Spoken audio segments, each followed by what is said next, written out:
This is Chapter 2 of The Fragile Tower. Grace's good mood fell a little on the walk to school. The snow that had brightened the town had been driven and trodden into slush down Main Street, and the dreary, small-town shops that made up the centre of High Peaks looked pretty much the same as they always had. Worse still, Thursday meant biology, which was a class she shared with the Rachels. The Rachels were both beautiful, though one more than the other, and perfectly groomed. They were always surrounded by a group of eager fans wanting to be friends with them, and they saw Grace as an absolute outsider. That was, when they saw her at all. It had never been easy for Grace, with her foreign mum and the strange-looking clothes she had dressed her in at first. The fact that they had struggled for money for a long time hadn't helped, and nor had Ma's determination that she shouldn't go anywhere without an adult. And by an adult, Ma actually meant herself. As a result, Grace had always felt a little outside everything. She saw these other children playing and talking to each other. She didn't really understand how it was done. She felt too sensible, and more like she was 30 than like she was 13. It didn't help that she was so much taller than her schoolmates. It was easier to avoid notice altogether than draw attention to how different she was, which only made her lonelier. Her difficulties had never really changed, even with Ma's increasing success with her sculptures, and with her meeting Dad. Both of those had made them better off and more certain that they belonged in this country, but Grace still felt more comfortable immersed in a good book or chatting to her family than she ever had in the company of her peers. The students still seemed to pick up on her misfit status and turn their backs on her. She had a few vague friends, some of the other less popular girls, but that was all. And none of them seemed to like her all that much, any more, in fact, than she really liked them. Grace went into the elementary school to drop Maggie and Benjamin, watching with admiration and a little spark of envy as they raced in and immediately hooked up with 3 friends. Then she let Dad walk alongside her the few extra blocks to High Peaks Senior, what in any other town would be called a high school, where Grace took her 8th grade classes. Dad walked in silence, picking up on her slightly glum mood as he usually did. A short way before the school gates, he asked her, "All okay, Gracie?" "Yeah," she said, wondering if he'd ever been a loner at school. She couldn't believe that he had.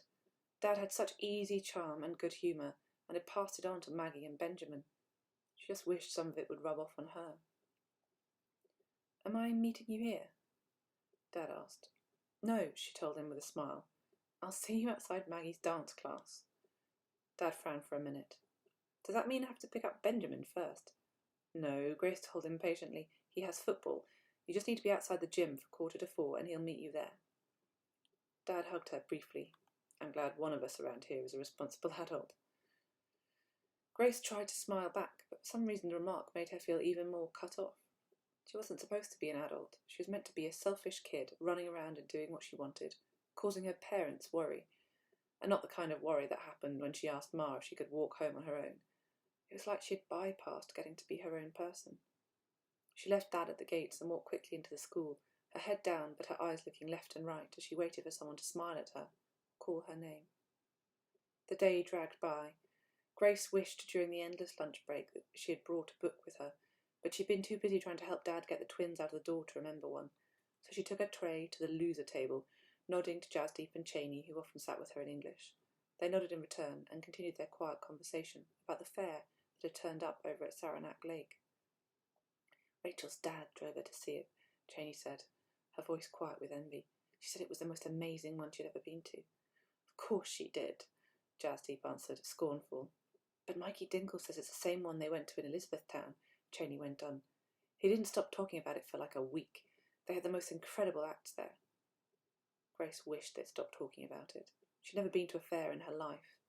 Ma hated them, distrusted them, and ranted about them whenever one came within 20 miles of High Peaks.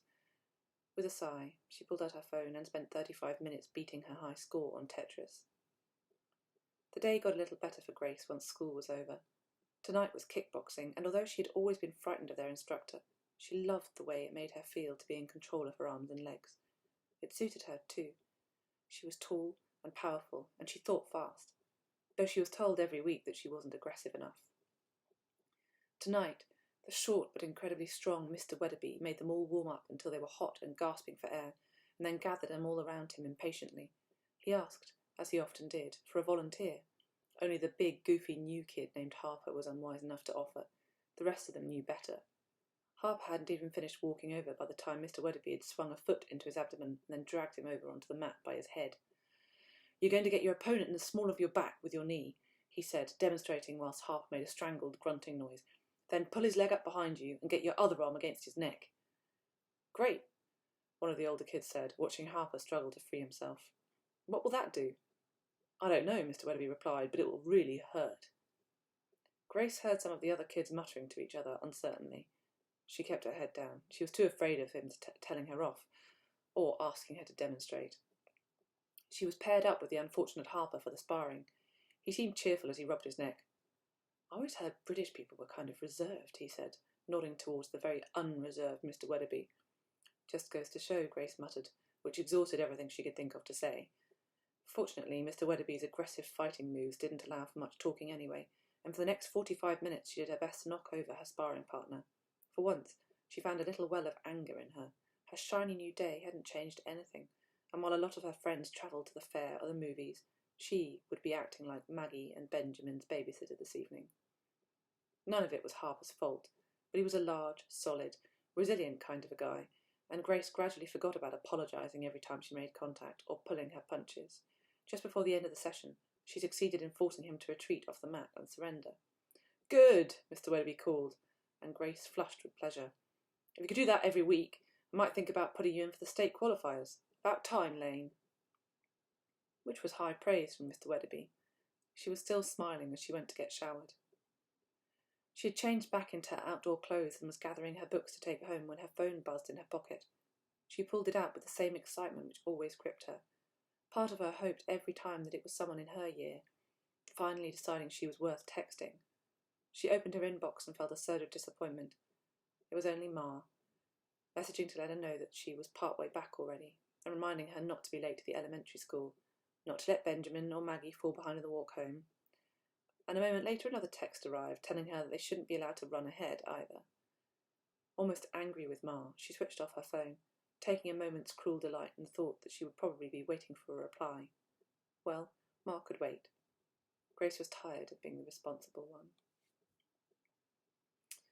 And the next chapter will be uploaded shortly.